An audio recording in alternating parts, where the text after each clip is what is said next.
Comenzamos con la anatomía cardiovascular. Vamos a ubicarnos en el mediastino medio. El mediastino medio pues es una región comprendida entre el mediastino anterior del esternón al pericardio y obviamente de los cuerpos vertebrales hacia también el pericardio, ¿no? Ambos sobre el diafragma, ¿no? Esto es lo que conocemos como mediastino inferior. Algo que tenemos que tener en cuenta es el saco pericárdico acá. El saco pericárdico es una estructura que rodea al corazón, dividida en un pericardio fibroso que es externo y más duro, y un pericardio seroso, dividido en uno parietal, que obviamente está unido al pericardio fibroso, y uno visceral, más relacionado con el epicardio.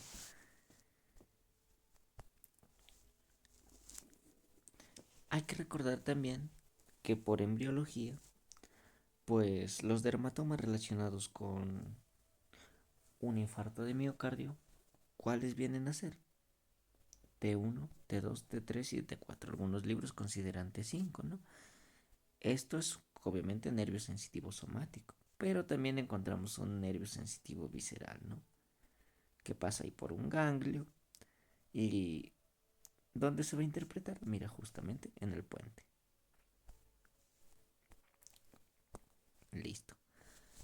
Hablemos de los senos pericárdicos, el transverso y el oblicuo. El seno oblicuo de Haller vendríamos a decir que es un saco ciego, limitado anteriormente por la aurícula izquierda, inferior y derecha por la cava inferior, superior izquierda por las venas pulmonares izquierdas, posterior por la hoja parietal del pericardio seroso. ¿Cuál es su importancia clínica? Acceso a la vena cava inferior, la aurícula izquierda y a las venas pulmonares izquierdas. Seno transverso de Zelle nos menciona que es la comunicación posterior entre los lados derecho e izquierdo de la cavidad pericárdica. Su límite anterior, la aorta y la pulmonar. La posterior, la aurícula izquierda, la arteria pulmonar derecha y la vena cava superior. La importancia clínica, obviamente, es que en esto se puede ligar el tronco, bueno, se puede separar, mejor dicho, la arteria pulmonar de la aorta descendente para operaciones quirúrgicas, ¿no? Procedimientos quirúrgicos, mejor dicho. Entonces repetimos de una forma resumida.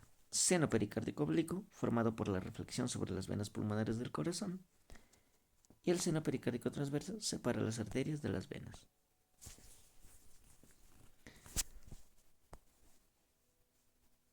Signo de Kussmaul, ¿te acuerdas del peco por mirón? Peco, pericarditis constrictiva.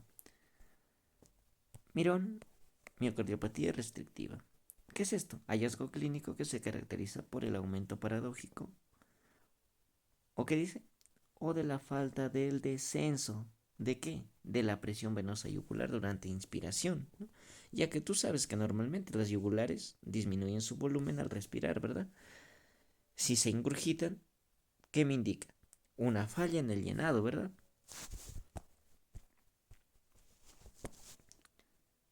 Caras del corazón, pues obviamente una cara anterior formada principalmente por el ventrículo derecho, una cara diafragmática formada principalmente por el ventrículo izquierdo, justamente el ventrículo izquierdo vendría a ser su vértice, separada por la base por el seno coronario que observaremos más adelante. ¿Qué más tenemos? En la base, pues obviamente está ubicada frente a qué? A los cuerpos vertebrales de T6 a T9. Encontramos principalmente a la aurícula izquierda y encontramos también a una porción de las venas cavas y pulmonares, ¿no? Que se pueden observar desde esa región. Surcos externos. Un surco coronario, que es uno que rodea el corazón, separa las aurículas de los ventrículos, contiene a la coronaria, principalmente a la coronaria derecha y a la vena cardíaca menor. También encontramos a los senos, bueno, perdón, a los surcos interventriculares que separan a los ventrículos, como su nombre lo indica. El anterior, ahí encontramos que contiene la interventricular anterior a la cardíaca y a la vena cardíaca magna. en la cara inferior, posterior-inferior o diafragmática que contiene a la interventricular posterior y la cardíaca media, o también llamada interventricular posterior, vena interventricular posterior. Cámaras cardíacas. Recordemos que acá encontraríamos que la sangre llega principalmente a la aurícula derecha, ¿no? A la bomba derecha, que es la de acá. Iniciando por la aurícula derecha, que luego va a pasar al ventrículo derecho, que llevará esta sangre desoxigenada a los pulmones para que ocurra el proceso de hematosis. Luego esta sangre oxigenada volverá a la aurícula izquierda, pasando por la mitral a la al ventrículo izquierdo, y luego la circulación sistémica por medio de la aorta, ¿no? Pasamos ahora sí a hablar de lleno ya. Aurícula derecha. En la aurícula derecha vamos a encontrar a la vena cava superior, donde encontramos al nodo sinusal relacionado, al limbo de la fosa oval con su otro nombre, anillo de Biossens, a la cresta terminal, que es donde se originan los músculos pectíneos para las orejuelas. En la fosa oval encontraríamos que en el feto se denomina foramen oval, puesto que es una comunicación en el tabique auricular, ¿no? Es un tabique o un septum, ¿no? Que establece una comunicación, es un agujero, mejor dicho, que en el feto establece una comunicación entre aurículas, que permite que el paso directo de sangre oxigenada que viene de la placenta, puesto que en esta época, o mejor dicho, en este periodo de desarrollo, ¿qué ocurre? Los pulmones aún no son funcionales. A ver, ¿qué más encontramos acá? A la vena cava inferior con su válvula de Eustaquio, al seno coronario con su válvula de Tevesio, y encontramos a la vena cardíaca mínima o venas de Tevesio que drenan directamente en las paredes de la aurícula derecha. Forma principalmente el borde derecho del corazón, obviamente, ya que encontramos al triángulo de Koch. El triángulo de Koch está delimitado, es obviamente una región imaginaria formada por ¿qué? Por la válvula de Todaro, por la válvula de Tevesio y por la valva septal. ¿Qué contiene principalmente? El nodo AB o nodo auriculoventricular o de Aschov-Tawara. Ahora pasamos al ventrículo derecho, donde vendríamos a encontrar a un cono arterioso que deriva del bulbo cardíaco y tiene unas paredes lisas y que me formará la raíz de lo que luego será el tronco pulmonar. También encontramos unas trabéculas carnosas, que son elevaciones musculares más que todo, ¿no? Que pueden ser de primero, de segundo y de tercer orden en ese sentido. De primer orden, músculos papilares, ¿no? Un extremo unido a la pared y el otro a una cuerda tendinosa para la valva. Puentes, obviamente. Un extremo unido a la pared lleva otro extremo que también está unido a la pared. Y unas crestas, ¿no? Que son simplemente partes que sobresalen. También tenemos a los músculos papilares. Músculo papilar anterior, que es el más constante y el más importante también, el más grande. Músculo papilar posterior, que suele ser múltiple. Y uno septal, que no se observa porque suele ser inconstante. ¿Qué otra cosa a tener en cuenta acá? Miren, justamente la trabécula septomarginal o banda moderadora. Por acá pasa la rama derecha de las de His, que es la única comunicación eléctrica entre aurícula y ventrículo. Válvula tricúspide con su valva anterior, valva septal y valva posterior. ¿Para qué me sirven? ¿Cuál es su función? Obviamente evitar que la sangre regrese a causa de la presión, que regrese a la aurícula derecha, ¿verdad? Evitar la eversión valvular, por así decirlo.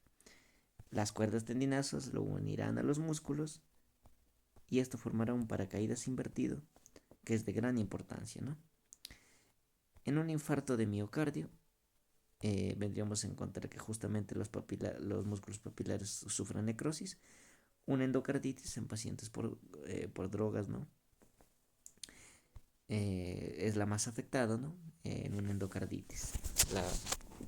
Precisamente la válvula tricúspide es la más frecuentemente afectada en pacientes que usan drogas por vía parenteral más que todo. Otro concepto, comisuras, puntos donde las bases de las valvas se unen entre sí. Distribución, cada valva recibe cuerdas tendinosas de dos papilares diferentes para asegurar un cierre hermético. Válvula pulmonar. Miren, una forma que te voy a enseñar para que tú recuerdes así a la velocidad de la luz es esto, mira. Si te dicen válvula pulmonar y tú no te acuerdas de cuáles son sus valvas semilunares, lo relacionas así, mira. Valva pulmonar, P de pulmonar. Lo relacionas así. P de pulmonar, las pulmonares entonces mandan. Las posteriores, dices. ¿Te acuerdas? Con P de pulmonar, P de posterior. Las dos posteriores mandan. ¿Cuáles posteriores? La izquierda y la derecha. Entonces la que me queda ya no será posterior, sino será anterior. Así te sacas sus nombres. En la porción libre encontramos un nódulo que forma la región central. Siempre recuerda un nódulo de Morgagni que forma la región central y una lúnula que forma la porción lateral y es más fina, obviamente. Ahora pasamos a hablar de la aurícula izquierda. En la aurícula izquierda que vamos a encontrar una división de una porción posterior lisa que deriva de la desincorporación de las venas pulmonares, que acá justamente las observas, y una porción anterior rugosa que contiene los músculos pectíneos. Forma principalmente la base del corazón, como ya te mencioné. Mira, justamente acá podemos observar a las venas pulmonares. Válvula mitral, una estructura de dos valvas, una anterior y una posterior. ¿Cuál es su dinámica? Su cierre produce ¿qué produce? El ruido cardíaco, o R1 también llamado.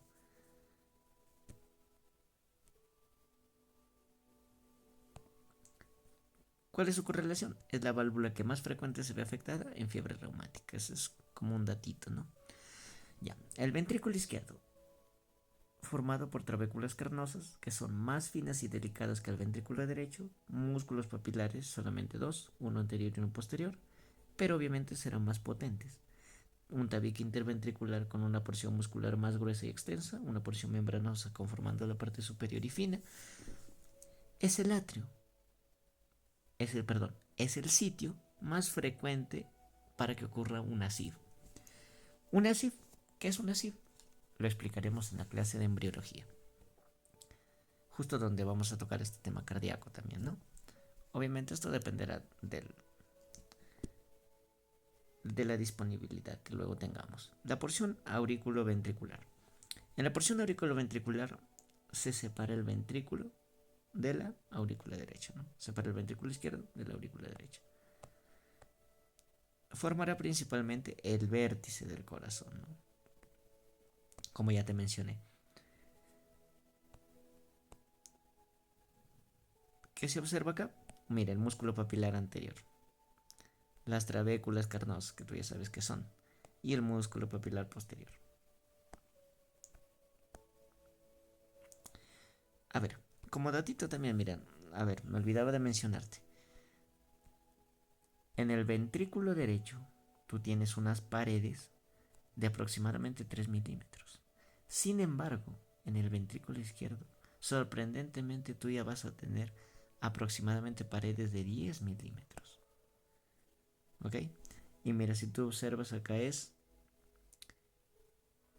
cóncavo su tabique, pero si tú lo vieses desde el ventrículo derecho sería, ¿cómo sería? Si acá es cóncavo, en el otro extremo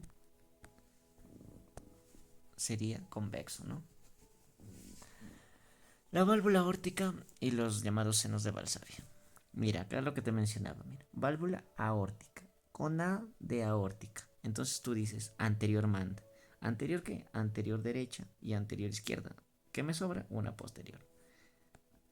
Así te acuerdas de sus semilunares. También tendrá su lúnula y su nódulo de Morgani.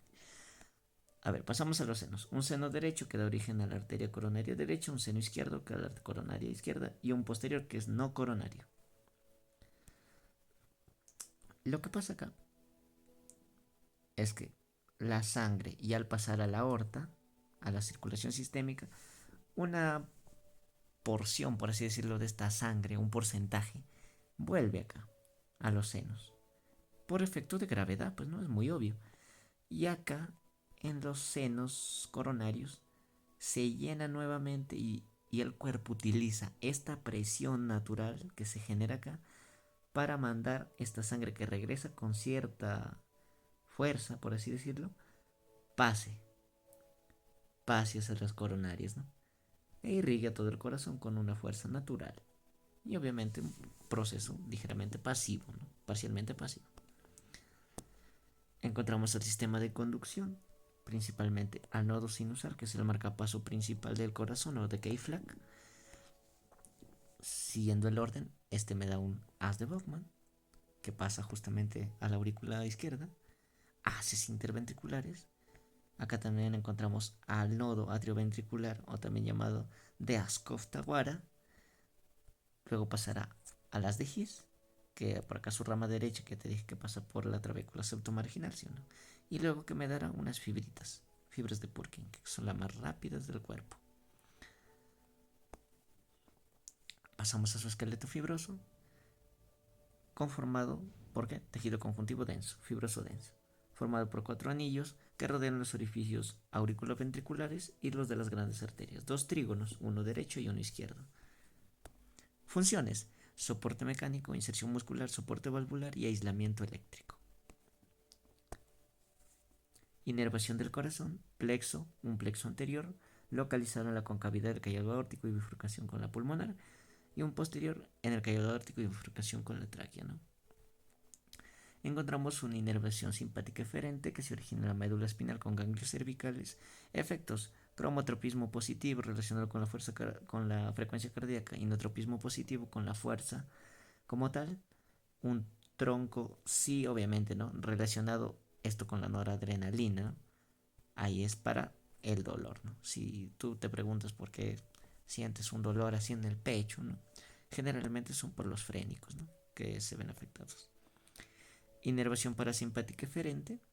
Acá encontramos que se origina en el bulbo, viaja por el vago y se une al plexo cardíaco, justamente. Acá encontramos una diferencia principal, mira. El simpático se encarga de todo el corazón, pero el sistema parasimpático del nodo sinusal, del nodo AV, de los troncos y de las coronarias. Efectos: totalmente lo opuesto a la simpática. Esta se encarga ya de la química y de la presión, pues no, obviamente.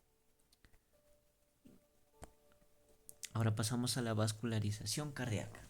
Iniciamos con las arterias coronarias. Las arterias coronarias, como ya te mencioné, se originan en los senos coronarios con su mismo nombre. Vamos ahora a hablar de la coronaria izquierda, que primero me dará una rama circunfleja que va a rodear. Luego me dará una interventricular anterior, que me dará sus ramas diagonales derechas, ramas diagonales izquierdas, y también me dará unas ramas septales, o sea, ramas para el tabique, ¿no? Luego encontramos una coronaria derecha, que me originará ¿qué? Rama atrial, o una rama del nodo sinoatrial, una rama marginal derecha de la arteria coronaria derecha también, y obviamente esto es un porcentaje de 80-70 aproximadamente, estos dos. Ya. Acá es una visión posterior donde vamos a observar justamente la rama circunfleja a la rama posterior inferior del ventrículo izquierdo de la arteria circunfleja. Y acá se observa, mira, la interventricular posterior, que en esta se observa que viene de dónde, de la arteria coronaria derecha, ¿no? Pero mira, acá hay que entender el concepto de dominancias. No sé si quizá has escuchado alguna vez que se habla de una dominancia izquierda y dominancia derecha. Siempre que te hablen de dominancias, tú acuérdate de la interventricular posterior. Si te dicen que la interventricular posterior deriva de la coronaria derecha, vendrá a ser una dominancia derecha. Pero si te dicen que la arteria interventricular posterior deriva de la circunfleja, eso será una dominancia izquierda. Una vez esto claro, vamos a hablar del famosísimo seno coronario, ¿no? ¿Dónde se originará? ¿Cuál originará principalmente? La vena cardíaca magna mayor, ¿no? Ubicada acá en esta región anterior. Listo. También recibirá colaboración de las cardíacas anteriores, de la cardíaca menor y obviamente de la vena oblicua del atrio, o también llamada vena de Marshall. Encontramos también de la vena posterior inferior del ventrículo izquierdo y vena cardíaca media, ¿no?